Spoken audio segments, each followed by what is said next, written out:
Hello, my dear friends and students. I, Saharsh Gira, welcomes you to my channel Shivers Education. In previous video, we talk about definition of tree. In this video, we are going to talk about terminology related to tree. So the first is root. Root is a special node in a tree. The entire tree is referenced through it. It does not have a parent. जैसा कि हम figure में देख पा रहे हैं, ए जो है वो हमारा रूट है. रूट से क्या मतलब है कि रूट के ऊपर कोई भी उसका पेरेंट जो है वो अवेलेबल नहीं होता. The second one is parent node. ठीक है, पेरेंट नोड से क्या मतलब है? Parent node is an immediate predecessor of a node. Immediate predecessor का मतलब क्या होता है? प्रीडेसर का बेसिक मतलब होता है the node lies behind of a given node. जैसे कि हम बात करें यहाँ पे, अगर हम समझे ई का एग्जाम्पल ले, जो नोड हमारी ई है, ई का जो प्रीडेसर है यानी कि उसके पीछे कौन सी नोड है मेनली, तो उसके पीछे जो है वो बी नोड है. तो बी क्या हो गया? ई का पेरेंट हो गया. तो यहाँ पे देखी जाए तो बी जो नोड है वो डी, ई और एफ तीनों का ही क्या है? पेरेंट है. ठीक है. Then third one is child node. All immediate successors of a node are its children. इसका क्या मतलब है? सक्सेसर का मतलब होता है ahead of a given node, यानी उस गिवन नोड के आगे. जैसे कि अभी हमने बात ई की करी थी, तो ई के आगे कौन सी नोड है? ई के आगे हम देखें तो ई से जो कनेक्टेड है वो कौन सी हो गई? एच जो है वो कनेक्टेड है. तो एच क्या हो गई? ई की चाइल्ड नोड. ऐसे ही जैसे हम बी की बात कर रहे थे, ठीक है, तो बी पेरेंट नोड है किसका? डी, ई और एफ का. और डी, ई और एफ जो है वो चाइल्ड है किसके? बी के. Fourth one is siblings. जैसा कि हम जानते हैं सिबलिंग मतलब क्या होता है? भाई बहन होता है. ठीक है, तो अब वो ट्री में किस तरीके से वर्क करता है? Nodes with the same parent are called sibling. जैसे कि अभी हमने बात करी थी डी, ई और एफ की, इसका जो पेरेंट है वो बी है. ठीक है, तो डी, ई और एफ क्या हो गए? सिबलिंग हो गए. ये जैसे कि हम ऊपर बात करें, जैसा फिगर में देख पा रहे हैं, ए के दो चाइल्ड है. कौन कौन से हैं? बी और सी. तो बी और सी क्या हो गए? सिबलिंग्स हो गए. Then fifth one is path. Path is a number of successive edges from source node to the destination node. इसका पाथ का मतलब सिंपल सी भाषा में अगर समझे तो होता है रास्ता. ठीक है, जैसे कि हम यहाँ पे सपोज करते हैं कि ए से हमारा सोर्स नोड है, ठीक है, और एच जो है वो हमारा डेस्टिनेशन नोड है. तो इसका जो पाथ बनेगा वो कैसे बनेगा? ए टू बी, ठीक है, फिर B to E, then E to H. तो ये हमारा पूरा क्या हो गया? एक पाथ हो गया ए से लेके एच तक का. Sixth one is leaf node. The node which does not have a child is called as leaf node. Leaf node से क्या मतलब है कि वो नोड जिसका कोई भी चाइल्ड जो है वो अवेलेबल ना हो. जैसे कि हम एग्जांपल में देख सकते हैं, जी जो है वो क्या है? लीफ नोड है. और जी के अलावा एफ, एच और डी क्या है? लीफ नोड है, क्योंकि उनके कोई भी जो है वो चिल्ड्रन अवेलेबल नहीं है. Seventh is sub tree. Each child from a node forms a sub tree recursively. अब इसका क्या मतलब है कि जैसे कि हम एग्जाम्पल देखें, ठीक है, अगर हम ए यानी कि रूट को जो है वो रिमूव कर दे तो उसके बाद हमारे पास दो सब ट्री बचेंगे. ठीक है, एक कौन सा? बी वाली जो नोड है, ठीक है, बी हो गया, और एक हो गया सी वाला. ठीक है, तो बी पेरेंट बन जाएगा यानी कि बी जो है वो रूट बन जाएगा, और उसके चाइल्ड डी, ई, एफ हो जाएंगे. ठीक है, ये एक सब ट्री हो जाएगा. एंड सेकेंड सब ट्री जो है वो कौन सा हो जाएगा? सी और G. Degree. The total number of childrens of a node is called as degree. कि एक नोड के पास जितने नंबर ऑफ चिल्ड्रन होंगे वो क्या कहलाता है? Degree of that node. In simple words, the degree of a node is a total number of children it has. यानी कि क्या हो गया कि डिग्री ऑफ नोड क्या कहलाती है? कि टोटल नंबर ऑफ चिल्ड्रन जो है वो कहलाती है. The highest degree of a node among all nodes is in a tree is called degree of tree. इसका क्या मतलब है कि जो highest degree of a node होगी अमंग ऑल द नोड, सारी नोड में से जो हाईएस्ट नंबर ऑफ डिग्री होगी किसी भी नोड की, वो क्या कहलाएगी? हमारी डिग्री ऑफ अ ट्री. जैसा कि हम एग्जांपल में देख पा रहे हैं कि डिग्री ऑफ बी जो है वो क्या है? 3. डी, ई और एफ जो है वो इसके चाइल्ड है, तो डिग्री क्या हो गई इसकी? बी की 3 हो गई. Then degree of A is 2. B और सी जो है वो इसके चाइल्ड हो गए. हेयर डिग्री ऑफ एफ जो है वो क्या हो गई? यहाँ पे लीफ नोड हो गई. ठीक है, उसका कोई भी चाइल्ड जो नहीं है, तो डिग्री क्या हो गई? 0.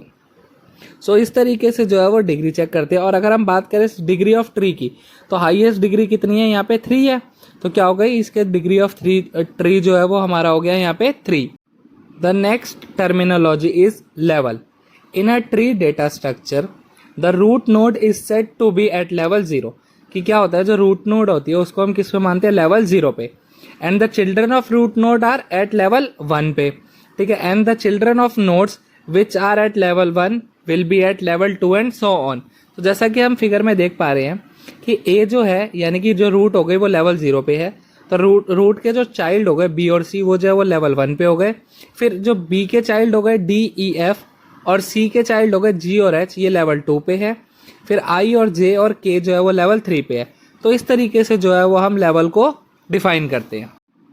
Now the next term is height. In a tree data structure the total number of edges from leaf node to a particular node in the longest path is called as height of that node. इसका क्या मतलब है कि leaf node से किसी particular node पे longest path से अगर हम चेक करें तो वो क्या कहलाता है, हाइट ऑफ दैट नोड। जैसा कि हम एग्जांपल में देख पा रहे हैं कि के, आई और जे जो है वो हमारी लीफ नोड्स है। अब हम इससे जो है वो चेक करते हैं कि रूट जो है वो कितनी दूरी पे है। तो के से रूट तक, रूट हमारी क्या है, ए। के से ए तक जाने के लिए के टू जी 1 हो गया, जी टू सी जो है वो 2 और सी टू ए जो है वो 3 हो गया। तो अभी हमें क्या मिल गया, के से ए तक के लिए 3 जो है वो पाथ मिला अभी एक। ठीक है, फिर ऐसे ही जे के लिए चेक करेंगे, जे टू ई जो है वो 1, ई टू बी है वो 2 और बी टू ए जो है वो 3, तो ये भी 3 मिल गया। देन आई से चेक करें, आई टू ई 1 हो गया, ई टू बी जो है वो 2 हो गया और बी टू ए जो है वो 3 हो गया। तो हर केस में हमें 3 मिला। सपोज कीजिए, तो अब हमें कौन सा लेना है, इनमें से मैक्सिमम वाला पाथ लेना है। ठीक है, जो लॉन्गेस्ट पाथ है हम उसको लेंगे। तीनों ही केस में 3 है, तो 3 क्या हो गया, हमारा लॉन्गेस्ट पाथ हो गया। तो हाइट क्या होगा यहाँ पे इसकी, 3 हो गई इसकी। अब ऐसे ही हम समझ सकते हैं कि अगर हमारे पास डिफरेंट होता, सपोज हमारे पास आई का भी जो है वो एक चिल्ड्रन होता, तो वहाँ से ए तक जाने में जो हाइट है वो 4 हो जाती। तो इसी हिसाब से जो हमारे पूरे ट्री की हाइट है वो 4 हो जाती। बट इस केस में हमारी जो हाइट है वो क्या हो गई, 3।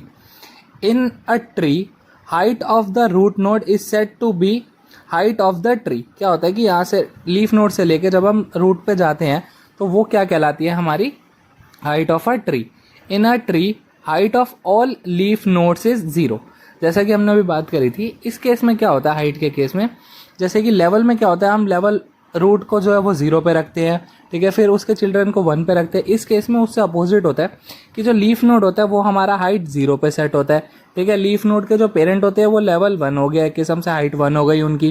ठीक है, फिर उसके पेरेंट हो गए वो हाइट हमारी 2 हो गई, देन रूट हो गई तो हाइट हमारी 3 हो गई। तो इस तरीके से जो है वो हम हाइट को डिफाइन करते हैं। Now the next term is depth. Depth से क्या मतलब है, in a tree data structure the total number of edges from root node to a particular node is called depth of that node. अब बात जब हमने पीछे हाइट की करी थी, तो हाइट में हमने क्या बात करी थी कि लीफ नोड से पर्टिकुलर नोड पे जाने का लॉन्गेस्ट पाथ जो होगा वो क्या कहलाएगा, हमारी हाइट कहलाएगी। बट डेप्थ के केस में क्या होता है, रूट नोड से लीफ नोड तक आने के लिए लॉन्गेस्ट पाथ जो हम सिलेक्ट करेंगे वो क्या कहलाएगा, depth of that node. In a tree the total number of edges from root node to a leaf node in the longest path is set to be depth of the tree. जैसा कि अभी हमने बात करी कि root node से लेके leaf node तक की अगर हम लॉन्गेस्ट पाथ को सिलेक्ट करें तो वो क्या कहलाएगा, depth of the tree. In simple words the highest depth of any leaf node in a tree is set to be the depth of that tree. जैसा कि जो हाईएस्ट होगी ना, मतलब कि हमारा रूट से लेके लीफ नोड तक जो हाईएस्ट पाथ होगा वो क्या कहलाएगा, हमारा यहाँ पे डेप्थ ऑफ अ ट्री कहलाएगा। In a depth of the tree depth of the root is at node 0। जैसे कि अभी बात हुई थी कि हाइट में क्या होता है, लीफ नोड जो है वो लेवल 0 पे होती है बेसिकली। ठीक है, और जो रूट नोड है इस केस में, डेप्थ के केस में, वो जो है वो 0 होती है। तो जैसे कि हम यहाँ पे बात करें, ठीक है, कि डेप्थ जो है वो हाईएस्ट डेप्थ क्या हो गई यहाँ पे ट्री की, 3 हो गई। क्यों हो गई, क्योंकि जैसे हम चेक करें A to C 1, C to G second and G to K जो है वो हो गया 3, तो डेप्थ क्या हो गई यहाँ पे 3। ठीक है, ऐसे अगर हम I और J वाला भी चेक कर ले, A से A to B 1 हो गया, B to E जो है वो 2 हो गया, E to I जो है वो 3 हो गया और E to अगर J की साइड चल रहा है तो भी 3 हो गया। तो हाईएस्ट यहाँ पे जो नंबर आ रहा है वो 3 ही आ रहा है किसी भी केस में, तो यहाँ पे डेप्थ क्या हो गई, 3 हो गई। So these are some terminology related to trees. Hope you like the video. Thank you.